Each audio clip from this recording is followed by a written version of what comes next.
AICC നേതൃയോഗത്തിൽ സ്ഥാനാർത്ഥി മോഹികൾക്ക് താക്കീതുമായി AICC general secretary KC Venugopal. സ്ഥാനാർത്ഥിയെ പ്രഖ്യാപിച്ചാൽ എല്ലാവരും ഒരുമിച്ച് നിൽക്കണം. വിജയിപ്പിക്കാൻ ആത്മാർത്ഥമായി പ്രവർത്തിച്ചാൽ പിന്നെ പരിഗണന കിട്ടുമെന്ന് KC ഉറപ്പ് നൽകി.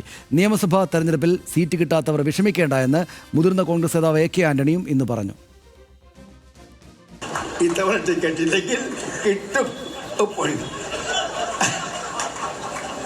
ടിക്കറ്റ് ഇല്ലെങ്കിൽ നമ്മുടെ ഗവൺമെന്റ് വരുമ്പോൾ എന്തെങ്കിലും നല്ല അവസരം ഉണ്ടാകും.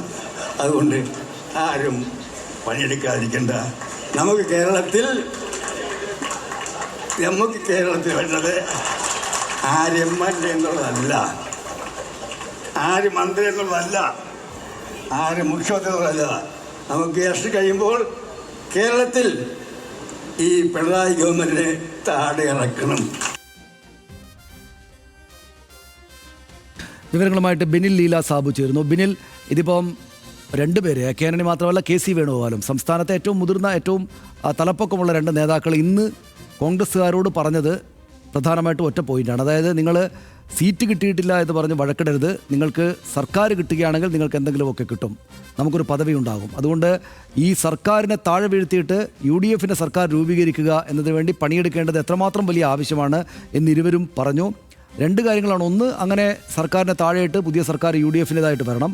രണ്ടാമത്തേത്, ഈ സീറ്റിന് വേണ്ടിയിട്ട് തല്ലുണ്ടാകാൻ പാടില്ല. ഈ രണ്ട് കാര്യങ്ങളും ആലോചിച്ച ശേഷമായിരിക്കും അല്ലേ ഒരേ ദിവസം രണ്ട് നേതാക്കളും പറഞ്ഞത്, അല്ലേ? സനീഷ്, അങ്ങനെ തന്നെയാണ്. കാരണം 10 വർഷമായി UDF അധികാരത്തിലില്ല. ഇത്തവണ അധികാരത്തിലേക്ക് വരാനുള്ള എല്ലാ സാഹചര്യവും ഉണ്ട് എന്നാണ് UDFൻ്റെ കോൺഗ്രസിൻ്റെ പ്രധാനപ്പെട്ട നേതാക്കളൊക്കെ പറയുന്നത്. അതിൻ്റെ അടിസ്ഥാനത്തിലാണ് ഒരു തമ്മിൽ തല്ല് ഒഴിവാക്കുക എന്നുള്ളതാണ് ലക്ഷ്യം. അതുകൊണ്ട് തന്നെയാണ് നേതൃയോഗത്തിൽ കർക്കശമായി ഇക്കാര്യം KC വേണുഗോപാൽ പറഞ്ഞത്. അങ്ങനെ ഉറപ്പിച്ച് തന്നെ അദ്ദേഹം പറഞ്ഞിരിക്കുകയും ചെയ്യുന്നു. അതായത് ഒരു മണ്ഡലത്തിൽ പല ആളുകളുടെ പേരുകൾ പരിഗണിക്കും. നിലവിലിപ്പോൾ എല്ലാ മണ്ഡലത്തിലും ലിസ്റ്റ് കൊടുത്തിട്ടുള്ളത്, സ്ക്രീനിംഗ് കമ്മിറ്റിക്ക് ലിസ്റ്റ് കൊടുത്തിട്ടുള്ളത് 3 പേരുടെ പേര് വെച്ചാണ്. അതിൽ ഒരാൾക്ക് മാത്രമേ സീറ്റ് നൽകാൻ കഴിയുള്ളൂ. അങ്ങനെ ഒരാൾക്ക് സീറ്റ് നൽകി കഴിഞ്ഞാൽ ആ സ്ഥാനാർത്ഥിയെ പ്രഖ്യാപിച്ചാൽ പിന്നീട് അവിടെ ഒരു തമ്മിൽ തല്ല് പാടില്ല. മാത്രമല്ല ആ സ്ഥാനാർത്ഥിയെ പരാജയപ്പെടുത്താനുള്ള നീക്കങ്ങളൊന്നും നടത്താൻ പാടില്ല.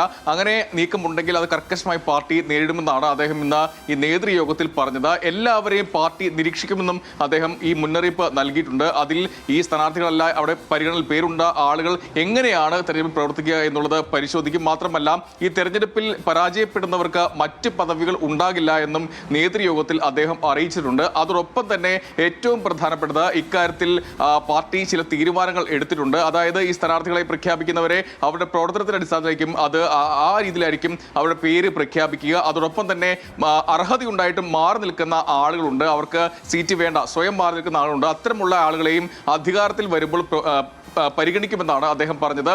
ഇപ്പോൾ നിലവിൽ പേരുകളുള്ള ആളുകൾ അവർ മത്സരിച്ചില്ലെങ്കിൽ അധികാരത്തിലേക്ക് വരുമ്പോൾ അവർക്ക് മറ്റ് സ്ഥാനമാനങ്ങൾ നൽകും എന്നും KC വേണുഗോപാൽ കൃത്യമായി തന്നെ പറയുകയും ചെയ്തിട്ടുണ്ട്. അതോടൊപ്പം തന്നെ SIറുമായി ബന്ധപ്പെട്ട അക്കാര്യങ്ങളിലും ശ്രദ്ധ വേണമെന്ന് DCC അധ്യക്ഷന്മാർക്കും നിർദ്ദേശം നൽകിയിട്ടുണ്ട്. അതിൽ ഏറ്റവും പ്രധാനപ്പെട്ടത് ഇന്ന് അവിടെ വീക്ഷണത്തിന്റെ പരിപാടി ഉണ്ടായിരുന്നു. അതിൽ AK ആന്റണി പറഞ്ഞ കാര്യമാണ്. AK ആന്റണി പറഞ്ഞത് സീറ്റ് കിട്ടാത്തവർ വിഷമിക്കേണ്ടതില്ല, അധികാരത്തിൽ വരുമ്പോൾ ഇത്തരത്തിൽ നിങ്ങൾക്ക് പരിഗണന ഉണ്ടാകും. തച്ചടി പ്രഭാകരന് സീറ്റ് നൽകാത്തത് 77-ലെ കാര്യം ഓർമ്മിച്ചാണ് ഇക്കാര്യം കോൺഗ്രസ് അംഗങ്ങളെ അദ്ദേഹം ബോധ്യപ്പെടുത്തിയത്. സനീഷ്, ശരി, നന്ദി ബിനിൽ വിവരങ്ങൾക്ക്.